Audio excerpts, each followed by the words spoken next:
Malam hari ini sesuai dengan judul kupas tuntas masalah puasa dan zakat. Nih cukup waktu nih. Nah ini nanti tidak baca hadis, jadi kita jelaskan secara kesimpulan saja. Nah masalah puasa pertama. Puasa itu harus diniati. Ada hadisnya ya. Jadi la siyama liman lam yafridhu. Jadi tidak ada puasa bagi orang yang tidak menetapkan niat. Niat puasa wajib Ramadan, qadha, nazar, ini puasa wajib. Tidak boleh lebih dari waktu subuh.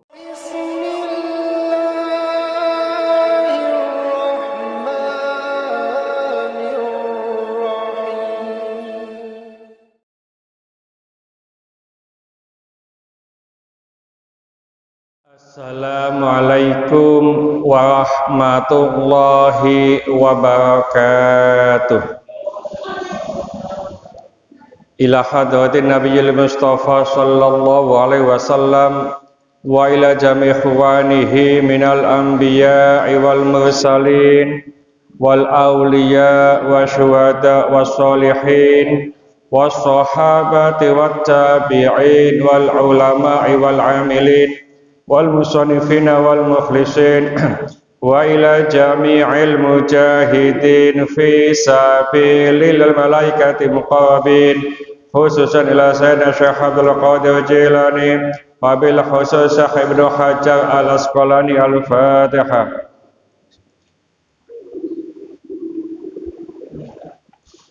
Mari kita memohon kepada Allah khususnya yang hadir pada malam hari ini. Mudah-mudahan dijembarkan rezekinya oleh Allah, rezeki yang halal, yang barokah, cukuplah nyukupi untuk ibadah kepada Allah, disehatkan badannya, dipanjangkan umurnya, umur yang barokah untuk ibadah kepada Allah, diselesaikan segala kesulitannya, dikabulkan segala permohonannya, dimudahkan berziarah ke Mekah, Madinah. Al-Fatihah. Mari kita doakan saudara-saudara kita yang pada malam hari ini belum dapat bergabung dengan kita, entah karena sakit, mudah-mudahan Allah memberikan cepat kesembuhan, entah karena sibuk, mudah-mudahan Allah memberikan keluangan waktu sehingga minggu-minggu berikutnya bisa bergabung dengan kita. Kita bacakan Fatihah untuk siapa saja, khususnya jamaah kita yang pernah sholat di musola ini, yang telah meninggalkan kita semuanya. Mudah-mudahan Allah menerima segala amal ibadahnya. Mudah-mudahan Allah mengampuni segala kesalahan dan dosa-dosanya. Dan mudah-mudahan Allah menempatkan ia di tempat yang mulia di sisinya. Al-Fatihah. Bismillahirrahmanirrahim. Alhamdulillahirabbil alamin. Wassalatu wassalamu ala asyrafil mursalin Sayyidina wa habibina wa syafi'ina Muhammadin wa ala alihi wa sahbihi ajma'in wa man tabi'ahu bi ihsanin la yaumidin. Amma ba'd. Bapak-bapak, ibu-ibu jamaah mushola Al-Hikmah rahimakumullah, insyaallah kajian pada malam hari ini kajian terakhir atau penutupan menjelang Ramadan. Karena Sabtu depan mungkin saya sama Abah Wasik ada acara ke Malang, jadi tidak bisa ngaji. Malam hari ini sesuai dengan judul kupas tuntas masalah puasa dan zakat. Nih cukup waktu nih. Nah ini nanti tidak baca hadis, jadi kita jelaskan secara kesimpulan saja. Nah, masalah puasa pertama, puasa itu harus diniati. Ada hadisnya ya. Jadi la siyama liman lam yafridhu. Jadi tidak ada puasa bagi orang yang tidak menetapkan niat. Niat puasa wajib Ramadan, qadha, nazar, ini puasa wajib. Tidak boleh lebih dari waktu subuh. Jadi sebelum subuh itu harus niat. Kalau puasa sunnah itu niatnya boleh setelah subuh. Ya, nanti kalau dijelaskan hadisnya nanti terlalu panjang. Ustadz, itu kalau ada temannya nggak niat bagaimana itu? Begini, niat menurut mazhab Syafi'i harus tersampaikan. Jadi nawaitu shoma ghadin dan seterusnya adanya di hati. Tanpa niat itu tidak sah, karena salah satu rukun berpuasa menurut mazhab Syafi'i adalah niat. Menurut mazhab Hanafi tidak usah diucapkan niat itu, tidak usah dilafalkan niat itu. Pokoknya taraweh itu ya wis niat. Pokoknya mangan sahur itu ya wis niat. Kenapa? Salah satu pertimbangannya tidak ada sholat taraweh kecuali di bulan puasa. Nggak ono mangan dalu kecuali poso sahur, Pak. Kecuali Pak Kadeta itu dalu-dalu nang nggone warung kopi ya. Ngopi ya, ambek mangan nasi goreng itu. Jadi niat ini perlu kerjakan. Lalu yang kedua, kalau kita ngapunten ono bapak-bapak mbak ibu-ibu garap PR Pak Kadeta umpamanya apa mung gono bojone lho kene. Dalu-dalu jam 12 kok kepengin wis mari ngono ngapunten jam loro tangi maneh kepengin maneh. Waktu poso iki Pak, loro dalu. Subuh gak tangi tiba jam berapa? Jam 4 lebih 20 itu subuh Pak. Karena sekarang jam 4 lebih 15 sekitar itu subuhnya. Loh, wis subuh dik nek apa iki? Awak dhewe do ngadus. Bagaimana kalau begitu? Cepat-cepat mandi, puasanya dilanjutkan. Tidak apa-apa. Ya, kok cepat-cepat mandi? Kalau mandinya nanti bagaimana? Tidak apa-apa. Mandi jam 7 tidak apa-apa. Tapi gak sholat subuh. Ya, jadi diupayakan orang junub ketika selesai subuh itu bisa tidak puasa atau ngapunten waktu siang-siang jam 12 atau jam 1 siang kok mimpi basah. Biasanya angel panik wis dibojo mimpi basah kewangel. Ya, arek Joko umpamane. Nah, ini cepat-cepat mandi, puasanya tetap dilanjutkan. Jadi umpamanya ada yang junub di tengah hari itu puasa tetap. Tapi jangan coba-coba ngapunten di siang hari bulan Ramadan kok adik seneng-seneng ambek bojo sampai ngelakoni itu bahaya Pak. Ya, jadi kafaratnya, dendanya itu puasa 2 bulan berturut-turut. Poso sedina wae gak kuat deh. Ya, ada petang 60 hari. Ya ini gak kuat. Ya ngekei mangan wong swidak. Tapi ngono ku dicoba dhisik posone, Pak. Wis aku gak kuat poso lho, atau dicoba kok gak kuat. Ya. Jadi lebih bagus diempet nek iso ngapunten bojone ditukokno kathok teko seng, terus digembok wis aman wis. Ya. Nah ini jadi kalau siang-siang semacam itu. Terus kemarin saya ulang sedikit supaya tidak lupa, membagi pahala ya. Kita upayakan nanti ibu-ibu kalau di sini ada takjil bersama ya, itu kita kirimlah beberapa makanan untuk memberi iftar kepada yang berpuasa di sini. Nah, ini iso sing nduk omah iki ya ayo nang musola, melok-melok mangan nduk masjid, nduk musola, berbagi pahala. Ya, terus terang sering saya sampaikan, saya, istri saya, anak saya, pokok ini poso iku buka atau berbuka nunggone masjid. Ya, jadi untuk apa? Memberikan pahala kita kepada orang yang memberikan makanan ya.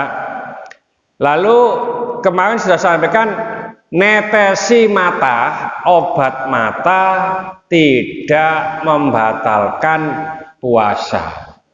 Jadi umpamanya kalau biasa netesi mata ini masih diperbolehkan. Dasarnya apa? Nggak saya sebutkan di sini, nanti kesuwen nanti Pak. Ya, kapan-kapan aja ya. Kalau netesi hidung itu membatalkan puasa, netesi telinga membatalkan puasa ya. Lalu suntik injeksi tidak membatalkan puasa ya. Tak ilingno Pak, sampean ya, nek sampean sakit ojo suntik nanggone Dokter Fatul Mujib, tak ilingno sampean. Tak iki ya. Apa wong iki wis mati soalnya ya. Penggantine ndak apa-apa nek penggantine. Nang Dokter Fatul Mujib ojo sampai sampean ya. Nah, kalau infus ya, infus ini menurut fikih kontemporer, fikih kekinian, ini infusnya ini untuk pengobatan, itu tidak membatalkan puasa. Ini infusnya ini untuk kesegaran badan, karena infus ini juga untuk pengganti minum dan makan, maka membatalkan puasa. Ini menurut fikih kontemporer. Lalu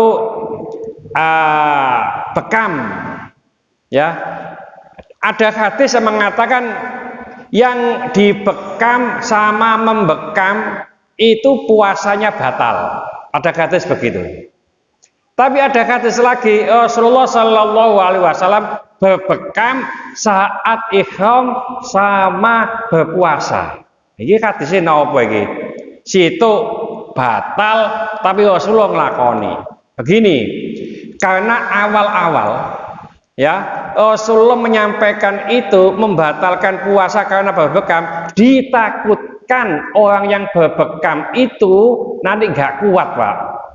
Ya, jadi lempong gini maka dianggap batal. Ya, tapi kalau kuat tidak ada masalah. Makanya saya kalau berbekam untuk Pak Sigit itu ya, Ustadz sudah makan dah, sudah itu makan saya kasih makan dulu daripada nanti semaput gitu ya. Jadi bekam mayoritas tidak membatalkan puasa, termasuk donor darah. Donor darah ini tidak membatalkan puasa, dikiaskan dengan apa? Dengan bekam. Nah, tapi kalau orangnya ini tidak kuat, lah itu yang baru puasanya batal itu, karena mengkhawatirkan. Ya, tapi secara umum kalau dia itu kuat tidak membatalkan puasa. Ya, lalu saya ulang di sini supaya nggak salah, rokok tidak membatalkan puasa. Cuma dikasih keterangan ya, rokok tidak membatalkan puasa ya. Itu saya langsung, ini aliran sesat langsung begitu Pak ya. Ngapunten sampean siang-siang poso rokok induk kene gak batal. Jadi rokok ini tidak membatalkan puasa. Sing membatalkan itu nek rokok sumet, disedot, itu membatalkan puasa. Jadi yang membatalkan puasa itu merokok, bukan rokoknya. Termasuk es oyin itu tidak membatalkan puasa. Sing membatalkan minum es oyin itu membatalkan puasa. Iki koyok katoloy ya. Jadi tidak masalah lah ya. Lalu junub.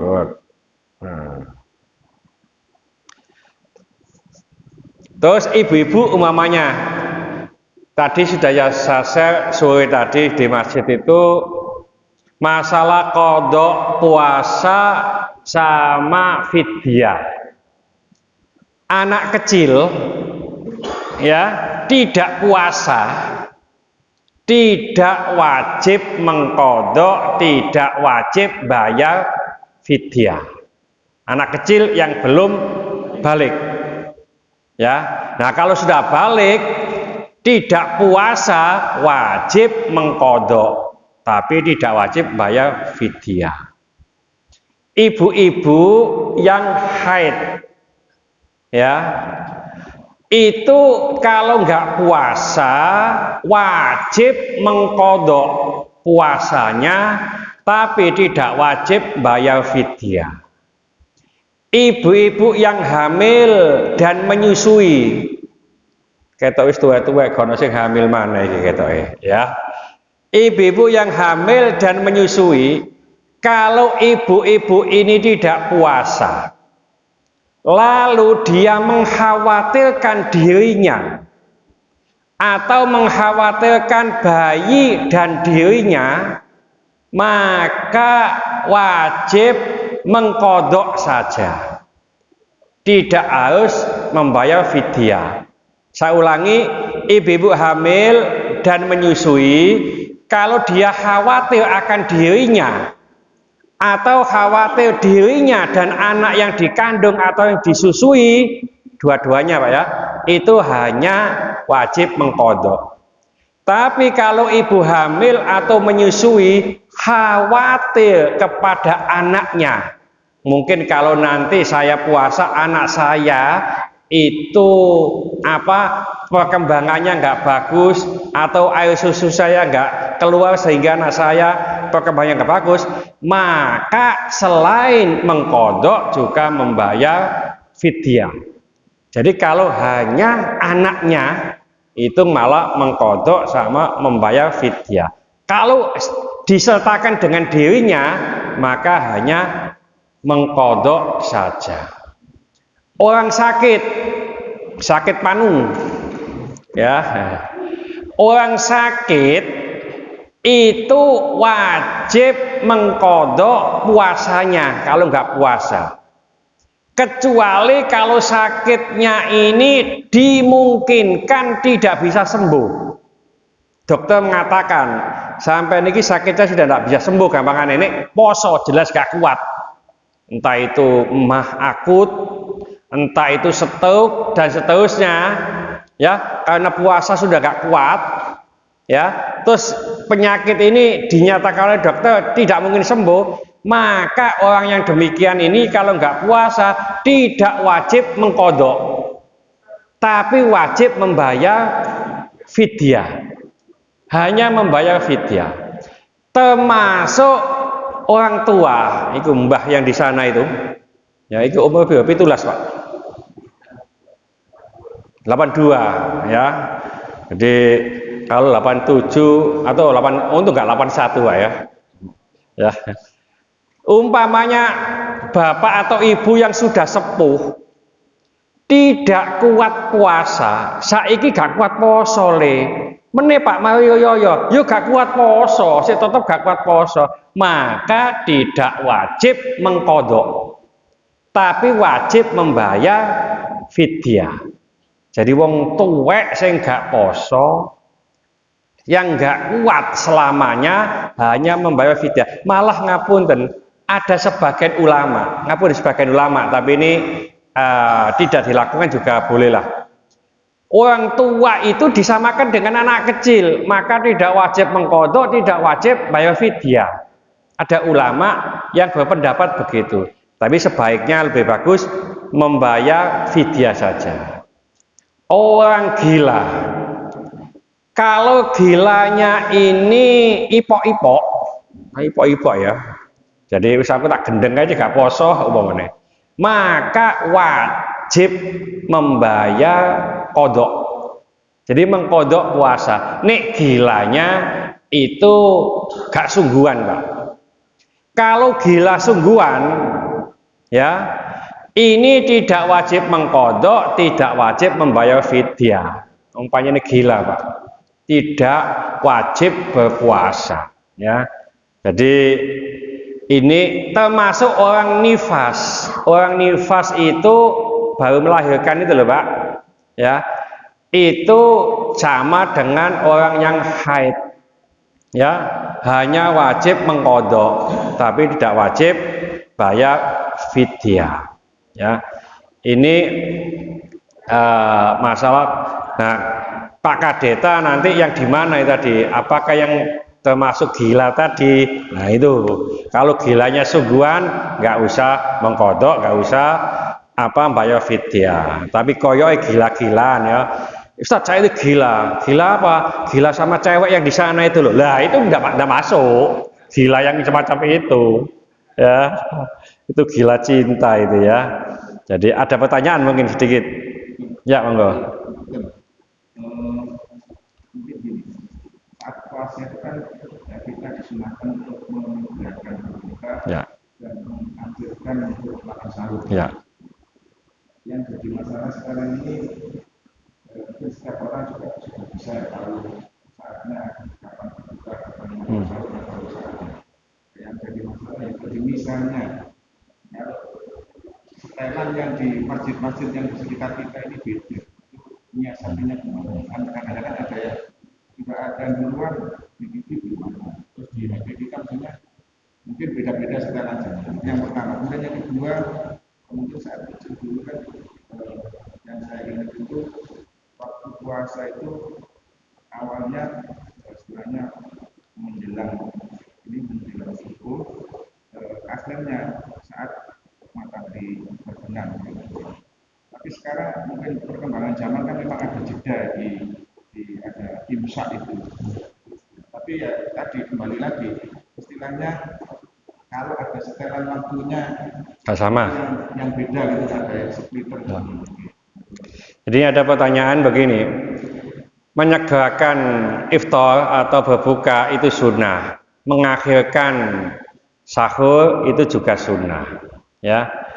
Begini, seandainya masjid satu, masjid yang lain di TV itu adzannya berbeda, ya. Pertama, kita harus meyakini, ya, yakin dulu bahwa setelan jam ini pas, ya. Kalau ada keraguan lebih bagus yang belakangan, ya. Kalau iftar, kalau berbuka, supaya apa? Ada kehati-hatian. Oleh karena itu, sementara insya Allah, ya, insya Allah kita pakai jam yang ada di HP itu insya Allah pas.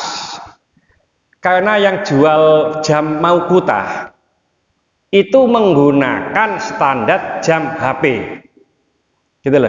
Kalau itu disetel jam itu ya dengan jam HP nggak sama, berarti perlu pertanyakan atau didatangkan pegawainya untuk ngepaskan, ya, untuk ngepaskan, ya. Jadi jam yang ada di HP, terus jadwal, ya, jadwal sholat abadi insya Allah itu pas, karena itu sesuai dengan metode matematika sudah terkunci dan pas itu, ya.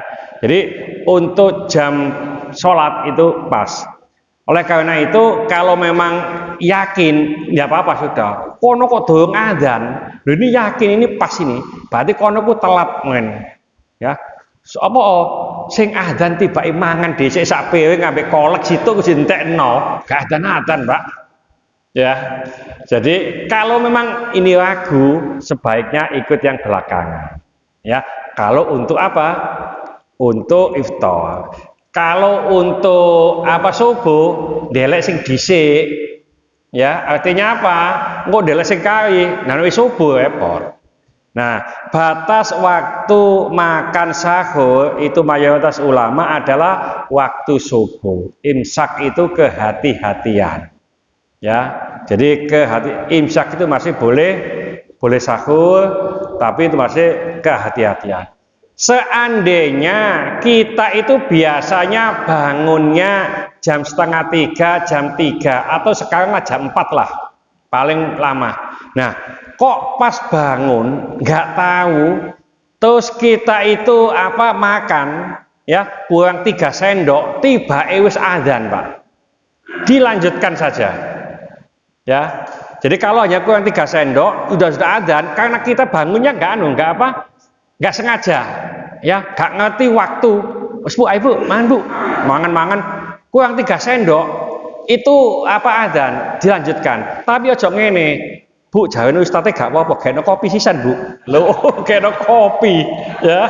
Terus tak entek kok ya nggak boleh kalau gitu, ya.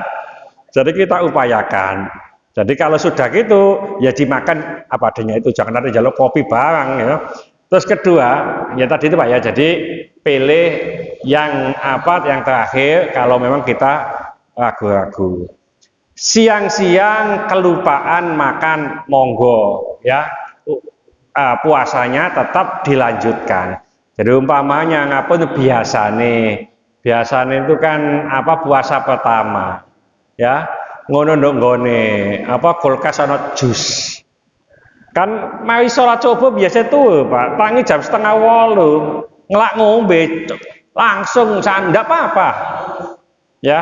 Tapi ojo ngelali, ini ngelali yang nggak oleh Pak, ini lali ndak apa-apa, ya. Nah, pas waktu tinggal separuh sagelas Pak ya, jusnya enak, ya, tinggal separuh gelas, terus ingat, wah, tak lanjut wae, cinta sisa. Nah ini yang batal. Kalau sudah ingat, sudah tidak boleh dikemoni, terus kita lanjutkan, ya gitu. Ada lagi mungkin. Terus masalah Lailatul Qadar ini juga saya sampaikan supaya nanti bisa prediksi Lailatul Qadar menurut Imam Al-Ghazali dan beberapa ulama lainnya. Karena ini pengalaman beliau. Dan Sufyan Ats-Tsauri itu berkali-kali mendapatkan Lailatul Qadar, ya, dengan pengalaman ini. Salah satu saya dulu diceritani oleh Ustadz saya, apa sih tanda-tanda kalau mendapat Lailatul Qadar saat itu kita tuh terasa takut Pak, gemetar seperti Rasulullah ketika menerima wahyu pertama. Takut, gemetar begitu, datangi para malaikat, ya. Jadi semacam salah satunya itu, ya. Tapi secara umum perbuatannya, ibadahnya jauh lebih bagus setelah puasa dari sebelumnya. Makanya karena itu Pak Kadita, saiki elek wae. Wis pokoknya aku gak sholat blas pokoknya. Ya gak nang musala blas, gak melok ngaji. Apa meneh nek mawi poso cek apik, cek oleh Lailatul Qadar, durung poso mati. Ya repot ini nanti. Ya. Jadi kalau ini saya catat di sini itu kalau waktu awal puasa, ya. Awal puasanya itu Ahad, itu diprediksi Lailatul Qadar itu malam 29. Kalau awal puasanya Senin itu diprediksi 21. Ya. Kalau awal puasanya Selasa atau Jumat itu 27. Ya. Kalau awal puasanya Kamis 25, malam 25. Kalau awal puasanya Sabtu itu malam 23. Ya. Jadi ini diingat-ingat aja nanti, ya. Nah ini nanti bedanya apa Ustadz ini nanti, ya. Ono sing Senin, ono sing Selasa. Ya ditekani kabeh wae Pak, bego oleh karo-karone. Gitu loh, jare Imam Ghazali, tomboki kabeh. Ya, ditomboki kabeh, ya. Ini masih ada waktu, ada pertanyaan mungkin. Saya ngeloncat sedikit ke zakat ya, supaya nanti kembali ke puasa lagi tidak apa-apa kalau ada masih baguan. Jadi beberapa barang yang wajib dizakati, karena tidak semua barang itu wajib dizakati. Kalau buah-buahan itu yang wajib dizakati adalah kurma sama anggur. Umpamanya punya duren sak kebunnya 10 hektar, nggak wajib zakat. Ya, punya mangga 10 hektar nggak wajib zakat. Enak Ustaz, iya. Tapi ini dijual nanti. Nah, ini ada yang namanya zakat perniagaan nanti, ya. Jadi itu tidak masuk ke zakat buah-buahan. Termasuk makanan pokok itu wajib dizakati kalau makanan pokok. Umpamanya jagung, kalau di tempat sana itu makanan pokok jagung, beras termasuk, ya, itu zakatnya tidak tiap tahun, tapi tiap panen. Nek padi itu panennya 3 kali setahun, maka zakatnya setahun itu 3 kali. Nah, padi itu zakatnya ada yang 5%, ada yang 10%. Yang 10% itu tada udan. Ya, jadi kok 10% ya? 10 1 ya. Jadi umpamane wis gak atik ngalirkan, Pak. Jadi pokoknya ngenteni udan ngono wae. Itu 10 karung, zakatnya 1 karung. Kalau atik desel, nek gono desel terus disirami gini ya, pokoknya ada tenaga, maka 5% artinya 20 gelangsing 1 gelangsing. Ya, ini zakatnya. Terus umpamanya kalau garap sawah, umpamanya sawah punya sawah beberapa hektar digarap oleh Pak Kadeta. Yang zakati siapa ini? Ya, yang zakati itu yang punya bibit. Kalau saya ini yang punya sawah, terus bibitnya atau benihnya dari saya, maka saya yang zakati. Seakan-akan Pak Kadeta ini adalah pegawai saya. Ya. Tapi kalau Pak Kadeta ini yang punya benih atau bibit, maka Pak Kadeta ini yang zakati. Seakan-akan saya itu hanya menyewakan. Ya, jadi menyewakan. Itu masalah zakat. Kalau binatang itu yang dizakati itu ada 4. Unta, kambing, kerbau, sama sapi. Kuda tidak. Kucingnya Pak Bambang blas. Ya.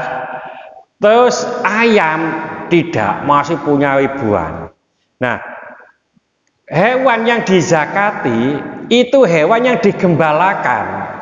Kok punya kambing 2000 jidelno panganan, Mbak? Di kandang delno panganan, ndak zakat. Ya, jadi digembalakan di tempat yang mubah, bukan tempatnya orang. Ya, jadi tempat umum lah. Ya, itu ya termasuk tadi itu anggur. Anggur itu atau kurma itu dizakati nek ditanam oleh orang. Artinya milik. Nek nduk hutan umpamane itu tidak ada zakat. Tidak ada miliknya lah, tidak ada pemiliknya, itu tidak ada zakat ya. Jadi hal-hal yang demikian kadang-kadang kita kurang memahami ya. Yang kemarin yang wajib menerima zakat sudah termaktub lah di surat Al-Baqarah ya. Al-Baqarah atau Taubah ya. Innamas shadaqatu lil fuqara'i wal masakini wal amilina 'alaiha wal mu'allafati qulubuhum wa fi riqab ya. Jadi untuk orang miskin ya, untuk orang fakir, miskin, untuk amil, untuk orang yang baru masuk Islam, gharim ya, termasuk orang yang sabilillah dan juga orang yang ibnu sabil. Ternyata ngapunten, anak yatim, janda-janda itu tidak boleh menerima zakat. Pengumuman anak yatim, janda-janda opo maneh wayu jandae sogeh soles ya. Jadi anak yatim itu tidak boleh menerima zakat karena tidak ada di 8 asnaf ini. Ustaz, saya kok memberikan zakat kepada anak yatim? Kalau itu tidak anak yatim sebagai statusnya, tapi statusnya adalah miskin, itu boleh. Ono ondo Pak, sekaji pegat bojone wayu ya enom lah, tapi melarat Pak. Dodolan gorengan umpamane. Sampeyan kok dodol gorengan melarat nggih Pak, kula niki Pak, ya wis tak kei zakat. Dudu ondone tapi miskinnya. Ya. Ini yang boleh ya. Nah, yang tidak boleh menerima zakat, saya ulangi lagi, pertama orang kaya. Bawa asik itu oleh menerima zakat itu. Sama nang di aku apa zakat kok. Engkene zakat iki lho nang di nang bawa asik. Wah, gak oleh itu. Ya, wong sugih gak oleh nerima zakat. Ya, keturunan Nabi. Ya, jadi ada yang mengatakan sampai sekarang Habib itu termasuk keturunan Nabi, ada yang mengatakan hanya sampai kepada cucunya. Karena dalam hadis disebutkan cucunya Hasan Husain itu makan kurma disentak oleh Nabi. Ya, jijik, tidak boleh. Ya, ini haram bagi kita karena ini sedekah atau zakat. Tidak boleh. Jadi keturunan Nabi tidak boleh zakat. Termasuk orang yang menjadi tanggungannya. Contoh, umpamanya bawasik ini dimeloi adike, dimeloi ponakane, makan, sekolah, apa saja pakaian dari bawasik umpamanya. Ya, maka bawasik tidak boleh memberikan zakat kepada ponakannya ini. Karena ini tanggungannya. Termasuk orang tua. Pak Kadeta maunya kepada orang tuanya. Ya, karena melok ya makan apa saja dari Pak Kadeta, maka Pak Kadeta tidak boleh zakat kepada orang tuanya, kecuali kalau itu tidak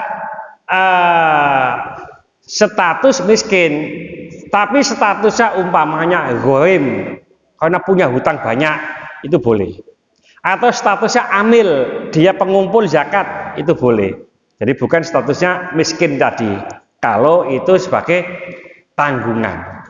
Ya, jadi ini yang tidak boleh menerima zakat. Orang non muslim, aku zakat nang Pak Daukeh karena umpamanya, ini tidak boleh. Kecuali kalau itu sodako boleh, bukan zakat. Ya, atau daging kurban itu boleh kepada non muslim sebagai hadiah. Ya, jadi non muslim tidak boleh menerima zakat, termasuk budak. Budak ini juga tidak boleh menerima zakat dari tuannya karena budak ini ikut tuannya. Ada pertanyaan mungkin? Ya. Amil. Ya. Jadi beda sekali panitia dan amil. Amil atau pengumpul zakat, amil zakat itu dibentuk oleh presiden, dibentuk oleh pemerintah. Ya, dalam hal ini diturunkan kepada Kemenak. Nah, Kemenak ujung tombaknya di daerah itu adalah KUA. Ya, jadi nanti kalau ingin jadi amil secara umum ya, itu nanti minta SK kepada KUA. Amil itu boleh menerima nanti, jadi dapat jatah. Bedanya amil sama panitia begini. Kalau amil syariah, amil itu adalah wakil dari mustahik atau wakil dari penerima. Kalau panitia, wakil dari muzaki atau yang zakat. Contoh, bedanya begini. Kalau di sini ada panitia, Pak Yusuf ini zakat fitrah kepada panitia di sini. Kok panitia di sini sampai tanggal 1 Syawal kok dojikekno nang nggone fakir miskin yang lain, maka Pak Yusuf ini statusnya belum zakat.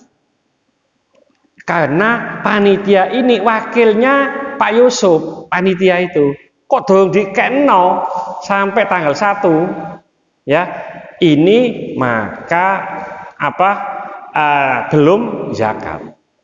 Tapi kalau amil itu adalah wakil mustahik, wakil penerima. Umpamanya Pak Yusuf ini zakat fitrah diterima oleh amil yang di sini. Karena amilnya bopo mulai Pak, mulai nang desa. Disampaikan 1 minggu setelah lebaran, tidak apa-apa. Itu bedanya.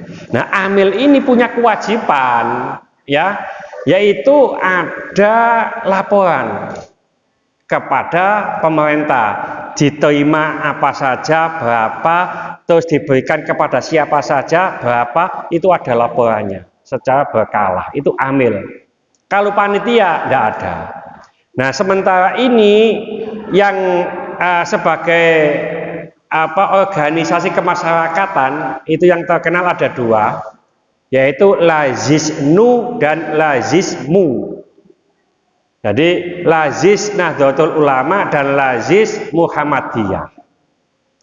Musola, masjid yang ada di kampung-kampung ini bisa mengikuti, kalau tidak ke KUA ya secara umum, salah satu dari Lazis ini. Jadi Lazis Muhammadiyah atau Lazis Nahdlatul Ulama. Jadi kalau Lazis itu adanya di MWC atau kecamatan. Nah, kalau di desa itu jaringan. Sama, ikut ke MWC, ke cabang, ikut ke wilayah, ikut ke PBNU. Nah, nanti yang pusatnya di PBNU laporannya ke pemerintah. Jadi tetap laporan berkala. Termasuk di Muhammadiyah juga begitu, Lazismu. Kalau satu diikutkan boleh atau langsung ke KUA. Ya, syarat-syaratnya bagaimana supaya bisa jadi amil. Enaknya jadi amil itu kalau sudah amil itu nggak gopo, Pak. Nggak gopo memberikan zakat ini loh. Kita terima, nah kapan saja sudah kita boleh memberikan. Nah, kalau panitia wajib ya. Nah, anak bayi dikit ya, yang lahirnya sebelum takbiran maghrib ya, sebelum maghrib wajib zakat fitrah. Anak bayi sebelum maghrib ya, puasa terakhir itu ya, zakat fitrah itu boleh dikeluarkan mulai tanggal 1 Ramadan ya. Nah, wajibnya itu setelah akhir Ramadan maghrib, itu wajib ya. Sunnahnya sunnah ya, itu wajib ya. Sunnahnya itu setelah sunnahnya itu setelah maghrib ya sampai subuh ya. Nah, wajibnya itu setelah subuh sampai ini sholat ya.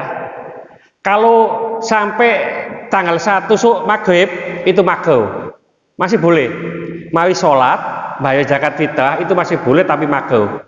Tapi kalau sudah maghrib tanggal 1 itu sudah haram, sudah tidak dianggap zakat fitrah ya. Kalau sudah tanggal 1 tapi maghrib, tapi berarti sudah menginjak tanggal 2, sudah menginjak tanggal 2 ya.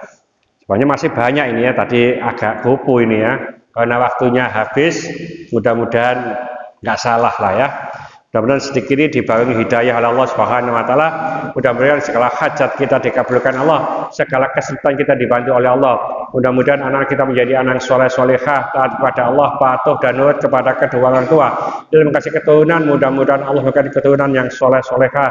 Dalam kasih jodoh, mudah-mudahan Allah memberikan jodoh yang soleh solehah. Mudah-mudahan di antara kita, keluarga kita, handetolan kita, tetangga-tetangga kita yang saat ini dan sakit baik di rumah sakit maupun di kediaman, mudah-mudahan Allah cepat mengangkat penyakitnya, menyembuhkan penyakitnya, dan mudah-mudahan Allah memberikan kesabaran kepada yang sakit. Dan dengan kesabaran ini, mudah-mudahan Allah mengangkat seluruh dosa-dosanya, dan mudah-mudahan Allah mengampuni dosa-dosanya orang yang mendolimi kita. Al-Fatihah. Bismillahirrahmanirrahim. Al-asri innal insana fi khusrin illa alladziina aamanu wa 'amilus sholihati wa tawassaw bil haqqi wa tawassaw bis sabr. Subhanaka wa bihamdika asyhadu an la ilaha illa anta astaghfiruka wa atubu ilaik. Assalamualaikum warahmatullahi wabarakatuh.